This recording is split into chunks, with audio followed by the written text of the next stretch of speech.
And the United Nations has declared 1975 to be International Women's Year, and they have chosen this song as their theme. I think you know the one I mean.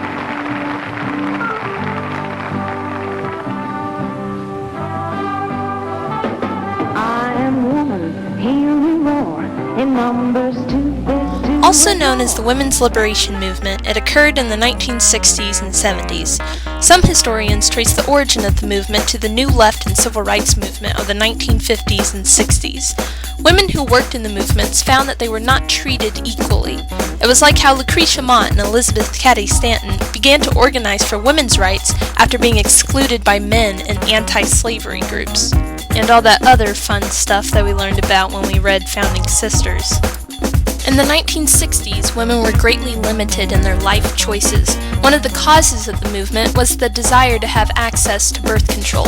Another cause was the invention of mechanized labor-saving devices. That's just a fancy term for stuff like vacuums and dishwashers. These gave women more free time, and they wanted to do more with their lives. One woman often credited with the starting of the movement was Betty Friedan. She grew up watching her suburban housewife mother grow bitter from leaving her career to raise children. Friedan also grew up to be a housewife and wrote The Feminine Mystique in 1962. This book caused an uproar when it contradicted the belief that women were happy in their housewife positions. What a surprise. Another significant woman was the radical college student Robin Morgan. This is what she looks like now. She's kind of a cute older lady, isn't she? Well, in the 1960s, she was active in civil rights organizations, and she went on to find WITCH, the Women's International Terrorist Conspiracy from Hell.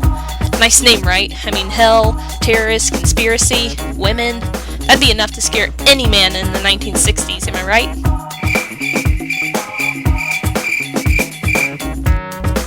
They organized the famous protest of the Miss America pageant of 1968. Activists there protested against the objectification of women, and it gained widespread news coverage. They threw symbols of female oppression like detergent, wigs, girdles, bras, and even Playboys into the trash can. This started the stereotype that feminists were bra burners, even though nothing was actually set on fire at the protest. They even crowned a sheep as the queen. One positive effect in the end of the movement was consciousness-raising groups, giving women opportunity to share things with other women they previously were silent about, like sexual harassment and the confinement of their home lives. Women were also granted access to abortion rights and birth control. However, many minority women were working just as hard to have their voices heard, but they were often discriminated against and left out of the history books.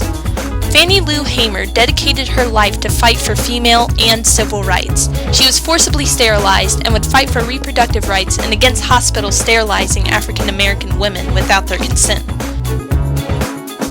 Another activist, Flo Kennedy, famously said, "If men could get pregnant, abortion would be a sacrament." In 1966, Barbara Jordan was elected to the Texas Senate. She was the first African American woman in the Texas legislation. Janice Marie Kitani was an Asian American poet and activist. She attended UCLA, earning a Bachelor of Arts degree. After participating in the Asian American Political Alliance, she joined Third World Communications. Another problem caused by the movement was political lesbianism and separatism. Political lesbianism caused certain radicals to accuse women of being hypocrites for fighting for women's rights but then still going home to their husbands every night. Though this time period did give genuine lesbians more confidence, it caused others to resent radicals. Separatists believed that women and men should live separately, whether in separate houses or even hemispheres. Both political lesbians and separatism led to negative feminist stereotypes. The women's movement used different ways to strive for equality. The new services they created, like rape crisis centers and women's shelters, were all incorporated into mainstream society. There was also a significant increase of women in the workplace. And also, the second wave of feminism led to the third wave of feminism, where punk rock finally came into existence, and punk led to the Riot Grrrl subgenre, and who doesn't like underground feminist punk music? Am I right? No? Okay.